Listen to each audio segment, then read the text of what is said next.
ഇന്ന് June 24 2000 June 24 Kanichukulangara SNDP union secretary ആയിരുന്ന K Maheshan union ഓഫീസിൽ ജീവൻ ഒടുക്കിയ നിലയിൽ കണ്ടെത്തി. ഇന്നിപ്പോൾ 6 വർഷം തികയുന്നു. നോക്കണം, ഇന്നലെ ഈ കേസിലെ പ്രധാന കുറ്റവാളി എന്ന് ആരോപിക്കപ്പെടുന്ന വെള്ളാപ്പള്ളി നടേശൻ, SNDP യോഗത്തിൻ്റെ കാവൽ ജനറൽ സെക്രട്ടറി ആയിട്ടുള്ള വെള്ളാപ്പള്ളി നടേശൻ ഇപ്പോൾ ഇന്നലെ പോയി ഒരു പത്മഭൂഷൺ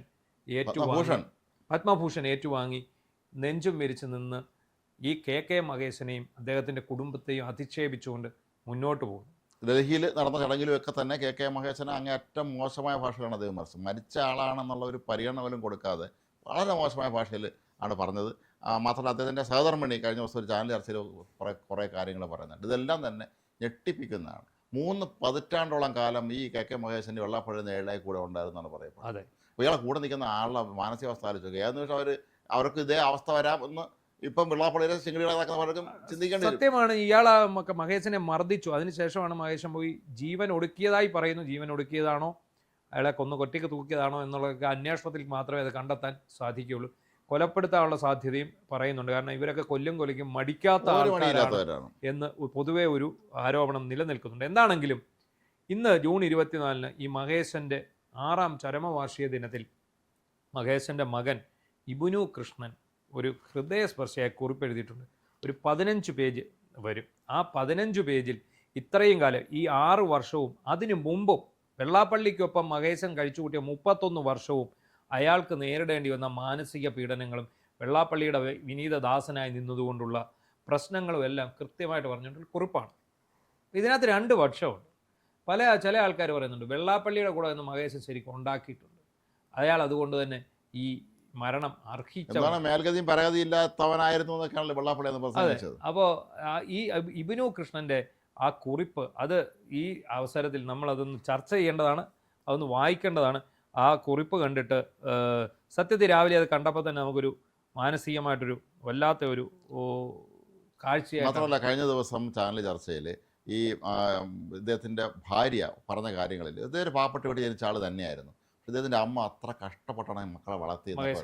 അതാണ് ഈ കുറിപ്പിനകത്ത് അതാണ് അദ്ദേഹം പറയുന്നത്. ഈ ചെറുപ്പക്കാരൻ, ഇദ്ദേഹത്തിൻ്റെ മകൻ ഇബിനു കൃഷ്ണൻ എന്ന് പറയുന്ന ആ ചെറുപ്പക്കാരൻ പറയുന്നത് ഇദ്ദേഹം മഹേശൻ്റെ ചാരായ ഷാപ്പിലെ ജീവനക്കാരനായിരുന്നു. വെള്ളാപ്പള്ളിയുടെ മഹേശൻ ഈ വെള്ളാപ്പള്ളിയുടെ ചാരായ ഷാപ്പിലെ ജീവനക്കാരൻ. എന്നിട്ട് പിന്നീട് മഹേശൻ ഇയാൾക്ക് യോഗനാഥിൽ എഡിറ്റോറിയൽ എഴുതുന്ന ആളായി മാറി. വിദ്യാഭ്യാസമുണ്ട്, M.Com വരെ എന്തോ പഠിച്ചതാണ്.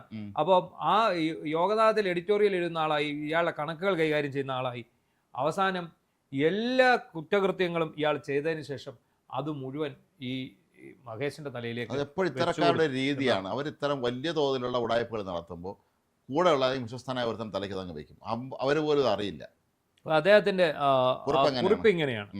SNDP യോഗം കണിച്ചുകുളങ്ങര യൂണിയൻ സെക്രട്ടറിയും മൈക്രോ ഫിനാൻസ് പദ്ധതിയുടെ സ്റ്റേറ്റ് കോർഡിനേറ്ററുമായിരുന്ന കെ മഹേശൻ എന്ന മനുഷ്യൻ മരിച്ചിട്ട് ഇന്നേക്ക് 6 വർഷം തികഞ്ഞു. തൻ്റെ ജീവിതം ഒഴിഞ്ഞുവെച്ച് സേവനം ചെയ്ത ആ യൂണിയൻ ഓഫീസിൽ വെച്ചാണ് അദ്ദേഹം ഒരു മുഴം കയറിൽ ജീവൻ ഒടുക്കുക. സംഭവ സ്ഥലത്ത് നിന്ന് അദ്ദേഹത്തിൻ്റെ സ്വന്തം കൈപ്പടയിൽ എഴുതിയ ഒരു കുറിപ്പ് കണ്ടെത്തിയിരുന്നു. ആ കുറിപ്പിൽ വ്യക്തമായി ഒരു സംശയത്തിനും ഇടയില്ലാത്ത വിധം തന്നെ ഈ അന്ത്യത്തിലേക്ക് തള്ളിവിട്ട വ്യക്തികളുടെ പേരുകൾ അദ്ദേഹം തന്നെ എഴുതി വെച്ചിട്ടുണ്ട്. 6 വർഷം കഴിഞ്ഞു, ആ പേരുകാർ ഇപ്പോഴും ഉത്തരം പറഞ്ഞിട്ടില്ല.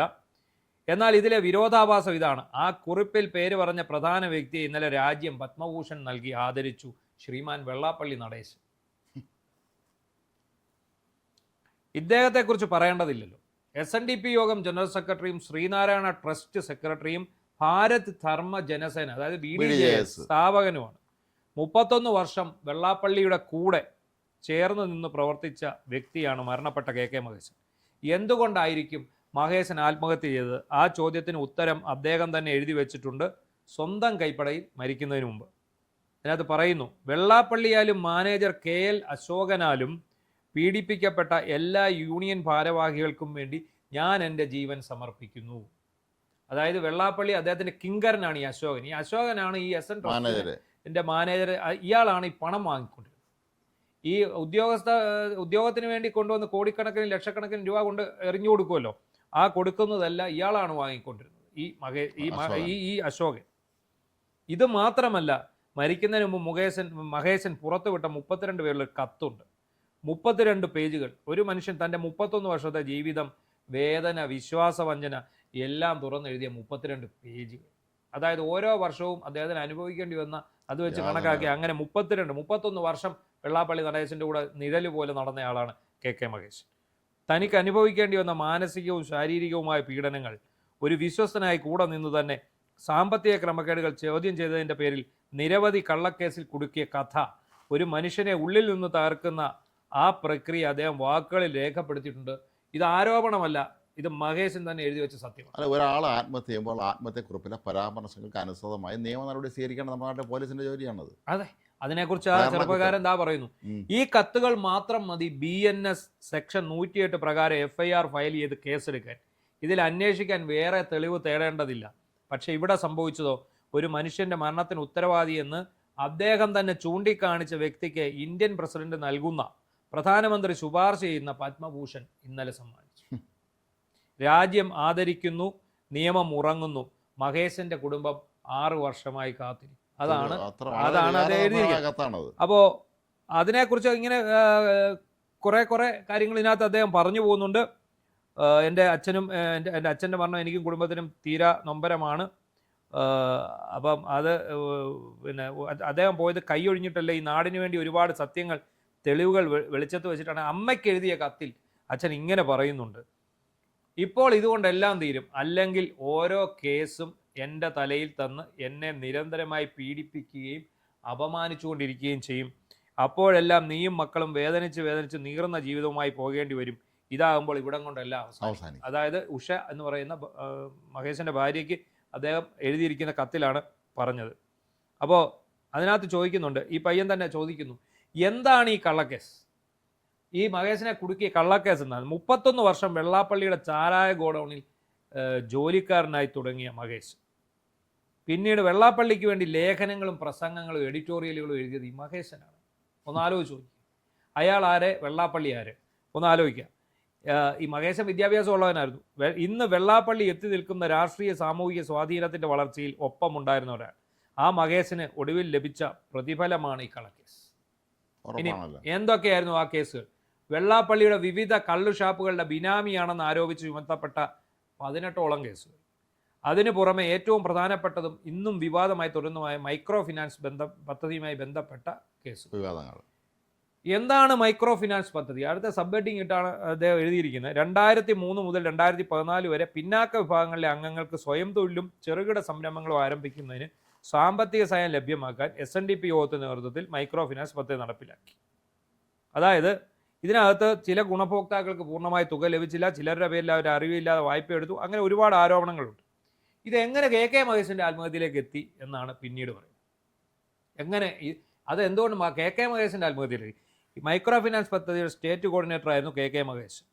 അതായത് വിവിധ യൂണിയനുകളുടെ സാഹചര്യം മനസ്സിലാക്കി പദ്ധതി കാര്യങ്ങൾ ഏകോപിപ്പിക്കുകയും ക്രമത്തിൽ മുന്നോട്ട് കൊണ്ടുപോവുകയും ചെയ്യുന്ന ഉത്തരവാദിത്വം അദ്ദേഹത്തിനായിരുന്നു. എന്നാൽ പദ്ധതി മുന്നോട്ട് കൊണ്ടുപോയത് ഒരാൾ മാത്രമായിരുന്നില്ല. എല്ലാ പ്രധാന തീരുമാനങ്ങളും മുകളിലത്തെ നേതൃത്വത്തിൻ്റെ അറിവോടെയും സമ്മതത്തോടെയും നടന്നവയായിരുന്നു. കുറഞ്ഞ പലിശ നിരക്കിൽ ജനങ്ങൾക്ക് ലഭിക്കേണ്ടിയിരുന്ന വായ്പകൾ ഉയർന്ന പലിശയ്ക്ക് വിതരണം ചെയ്യപ്പെട്ടുവെന്നും അതിൻ്റെ പിന്നിൽ യഥാർത്ഥ ഉത്തരവാദികൾക്കെതിരെ നടപടി വരാതെ എല്ലാം മഹേശൻ്റെ തലയിൽ കെട്ടിവയ്ക്കപ്പെടുകയുമായിരുന്നു അദ്ദേഹത്തിൻ്റെ വിശ്വാസം ആണല്ലോ. പിന്നീട് മൈക്രോ ഫിനാൻസ് കേസ് ഉയർന്നു വന്നപ്പോൾ കേസിൻ്റെ മുഴുവൻ ഉത്തരവാദിത്വവും മഹേശൻ്റെ മേൽ ചുമത്തപ്പെടുന്നതാണ് ഞങ്ങൾ കണ്ടത്. അച്ഛൻ്റെ അവസാന നാളുകൾ ഇന്നും ഓർമ്മയിലുണ്ട്. മൊഴിയെടുക്കാനെന്നും ചോദ്യം ചെയ്യാനെന്നും പറഞ്ഞ് എല്ലാ ദിവസവും ഓരോ സ്ഥലങ്ങളിലേക്ക് വിളിപ്പിക്കും. തുടർച്ചയായ ചോദ്യം ചെയ്യലുകളും സമ്മർദ്ദങ്ങളും അദ്ദേഹത്തെ മാനസികമായി തളർത്തിക്കൊണ്ടിരുന്നു. 2020 ജൂൺ 23 ആലപ്പുഴ ക്രൈംബ്രാഞ്ച് ഓഫീസിലേക്ക് വിളിപ്പിച്ചു. രാവിലെ 9 മണി മുതൽ ഉച്ച കഴിയുന്നവരെ ചോദ്യം ചെയ്തു. അന്ന് നടന്ന കാര്യങ്ങൾ വീട്ടിലെത്തിയ അച്ഛൻ ഞങ്ങളോട് പറഞ്ഞിരുന്നു. എല്ലാ കേസുകളുടെ ഉത്തരവാദിത്തം ഏറ്റെടുക്കാൻ തന്നെ നിർബന്ധിക്കുകയാണെന്നും അതിന് വഴങ്ങാത്ത പക്ഷം ഇനി ജീവിക്കാൻ പോലും സമ്മതിക്കില്ലാത്ത തരത്തിലുള്ള ഭീഷണികളാണ് നേരിടേണ്ടി വന്നതെന്നും അദ്ദേഹം പറഞ്ഞു. അതാണ് അവസ്ഥ. ഇവരിടത്തൊക്കെ ഉടക്കിയാലുള്ള പ്രത്യേകത നമുക്കറിയാമല്ലോ. എന്നാൽ താൻ ചെയ്യാത്ത കാര്യങ്ങളുടെ ഉത്തരവാദിത്തം ഏറ്റെടുക്കാൻ അച്ഛൻ തയ്യാറായിരുന്നില്ല. എല്ലാ കേസുകളും തൻ്റെ മേൽ ചുമത്തപ്പെടുകയും അതിൻ്റെ ദുരിതം കുടുംബവും അനുഭവിക്കേണ്ടി വരുന്ന ചിന്ത അദ്ദേഹത്തെ വല്ലാതെ അലട്ടിയിരുന്നു. ഒടുവിൽ 2020 ജൂൺ 24 രാവിലെ KK മഹേശൻ തൻ്റെ ഓഫീസിൽ ജീവനൊടുക്കി. ഇതാണ് സംഭവിച്ചിരിക്കുന്നത് എന്നാണ്.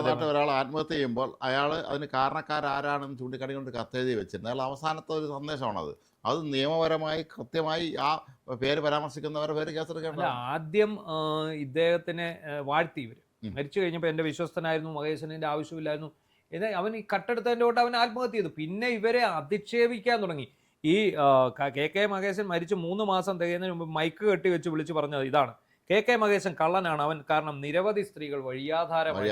ഇയാൾ മൈക്ക് കെട്ടി വിളിച്ചു. അദ്ദേഹത്തിന്റെ ഭാര്യ ചാനൽ ചർച്ചയിൽ വളരെ വേദനയോടെ പറഞ്ഞു, ഈ മനുഷ്യന്റെ തലയിൽ പെണ്ണ് കേസ് കെട്ടിക്കാൻ അവർ ശ്രമിച്ചു എന്നാണ്. അത്തരക്കാരനായിരുന്നു, സ്വഭാവദൂഷ്യമുള്ള ആളായിരുന്നു എന്ന് വരെ നിരന്തരമായി മയക്ക് കെട്ടിച്ച് പ്രസംഗിച്ചു. ഇവരെ വീടിന്റെ മുന്നേ വന്നു എന്ന് വരെ പ്രസംഗിച്ചിട്ടുണ്ടായിരുന്നു.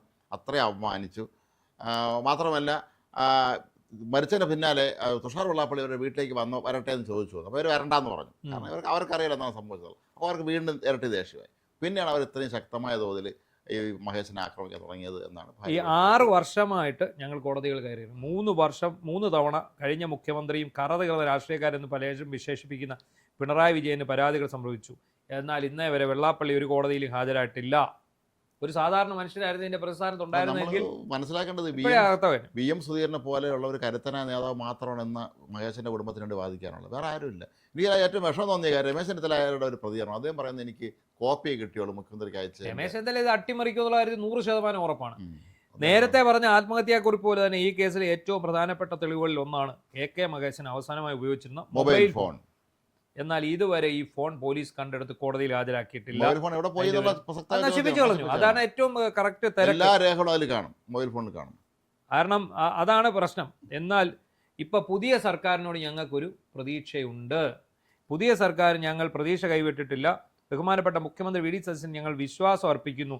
അതോടൊപ്പം ഒരാശങ്കയുമുണ്ട്. കഴിഞ്ഞ സർക്കാർ ചെയ്തതുപോലെ അധികാരവും സ്വാധീനമുള്ളവരെ സംരക്ഷിക്കുന്ന സമീപനം ഇനി ഉണ്ടാകരുത്. ഈ കുടുംബത്തിൻ്റെ ജീവിതം തകർന്നു പോയ ഈ കേസിൽ സത്യം എന്താണോ അത് പുറത്തു വരണം. ആരായാലും എത്ര സ്വാധീനമുള്ളവനായാലും നിയമത്തിൻ്റെ ഉത്തരവാദിത്വം ഏറ്റെടുക്കേണ്ട സാഹചര്യം ഉണ്ടാവണം. ഞങ്ങളുടെ അച്ഛനെ തിരിച്ചു കിട്ടില്ല, പക്ഷേ ഞങ്ങൾക്ക് നീതി കിട്ടണം. കെ മഹേശൻ എന്ന മനുഷ്യൻ മരിച്ച 2020 ജൂൺ 24 എന്നാൽ അദ്ദേഹത്തിന് നീതി ലഭിക്കാത്ത ഓരോ ദിവസവും ആ മരണം വീണ്ടും വീണ്ടും സംഭവിച്ചുകൊണ്ടിരിക്കുകയാണ്. ആ ആവർത്തനം അവസാനിക്കുന്ന ദിവസമാണ് ഞങ്ങളുടെ പോരാട്ടത്തിൻ്റെ അവസാന ദിനം എന്ന് പറഞ്ഞാണ് പയ്യൻ ഇത് അവസാനിപ്പിക്കുന്നത്. അച്ഛാ ഇനി നീതി ഇനി നീളില്ല എന്നും അയാൾ പറയുന്നു. പക്ഷേ നമുക്കറിയില്ല എവിടെ നീതി കിട്ടുമോ ഇല്ലയോ എന്ന കാര്യം നമുക്ക് പ്രതീക്ഷയുള്ള ഒരേ ഒരു കാര്യം വി എം സുധീരൻ ഇതിന്റെ വരെ കൂടെ ഉണ്ട് എന്നുള്ളതാണ്. അതാണ് അതേ സംബന്ധിച്ചത് അദ്ദേഹം അങ്ങനെ പിന്മാറി അല്ലെങ്കിൽ പ്രലോഭിപ്പിച്ച മാറുന്ന ആളോ അല്ലെങ്കിൽ വെള്ളാപ്പള്ളി പേടിയുള്ള ആളോ ഒന്നും അല്ല. വി എം സുധീരൻ വളരെ ശക്തമായി നിൽക്കുകയാണെങ്കിൽ സർക്കാർ ഇതിനകത്ത് ഈ പയ്യൻ പറഞ്ഞ ഒരു വാക്ക് ഞാൻ ആവർത്തിക്കുന്നു: രാജ്യം ആദരിക്കുന്നു, നിയമം ഉറങ്ങുന്നു. മഹേശന്റെ കുടുംബം 6 വർഷമായി കാത്തിരിക്കുന്നു. ആ കാത്തിരിപ്പിനി തുടരണോ വേണ്ടയോ എന്ന് തീരുമാനിക്കേണ്ടത് ഈ ഗവൺമെൻറ്റാണ്. വി ഡി സതീശനിൽ നിന്ന് അവരത് പ്രതീക്ഷിക്കുന്നു. രമേശ് ചെന്നിത്തലയിൽ നിന്ന് അവരത് പ്രതീക്ഷിക്കുന്നില്ല. കാരണം അത് ഇന്നലെ തന്നെ നമ്മുടെ SNDP സംരക്ഷണ സമിതിയുടെ ചെയർമാനായിട്ടുള്ള ഡോക്ടർ ചന്ദ്രസേനൻ നമ്മളോട് പറയുകയുണ്ടായി. വെള്ളാപ്പള്ളിയെ സംരക്ഷിക്കുന്ന തരത്തിലേക്കാണ് ഇദ്ദേഹത്തിൻ്റെ. ഇവരൊക്കെ പഴയ സ്കൂളുകാരാണ്. ഇവർ വിചാരിക്കുന്നത് ഈ നേതാക്കന്മാരുടെ കയ്യിലാണ് ഈ സമുദായം മുഴുവൻ ഇരിക്കുന്നതെന്നാണ്. അത് തെറ്റിദ്ധാരണ ഇവരെ നിന്ന് മാറ്റാൻ പറ്റില്ല. ഏതായാലും വി എം സുധീരനെ പോലെ ഉള്ള ഒരാൾ രണ്ടും കൽപ്പിച്ച് ഇറങ്ങുമ്പോൾ അതിനൊരു ശുഭപര്യാവസായോ ആരും വെള്ളാപ്പള്ളി ഉണ്ടാകുമെന്ന് നമുക്ക് പ്രതീക്ഷിക്കും.